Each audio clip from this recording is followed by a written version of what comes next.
अब बात होगी क्रिकेट की। बंगाल टाइगर्स ने पाकिस्तान को टेस्ट सीरीज में व्हाइट वॉश करके तारीख रकम कर दी। शाहीनों को दूसरे टेस्ट में भी झपट लिया। दूसरे टेस्ट मैच में मेहमान टीम ने 6 विकेटों से फतह हासिल कर ली। 185 रन का हदफ 4 विकेटों पर हासिल कर लिया। जाकिर हसन 40 रन के साथ नुमाया बैटर रहे।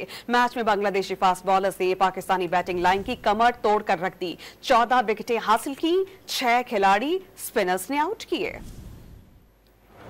बांग्लादेश ने पाकिस्तान के खिलाफ तारीखी फतह हासिल कर ली। टेस्ट क्रिकेट में पहली मर्तबा पाकिस्तान को हराते हुए 2 मैचों की सीरीज में क्लीन स्वीप कर लिया। रावलपिंडी में खेले गए मैच के 5वें रोज बांग्लादेश ने अपनी नामुकम्मल इनिंग्स बगैर किसी विकेट के 42 रन से शुरू की। पाकिस्तानी बॉलर्स ने 2 विकेटें जल्द हासिल की, लेकिन रन्स का बहाव ना रोक सके। खाने के वक्फे के बाद पाकिस्तान ने मजीद 2 विकेटें हासिल की। बांग्लादेश ने 185 रन का हदफ 4 विकेटों पर हासिल कर लिया। जाकिर हसन 40 रन के साथ नुमाया रहे।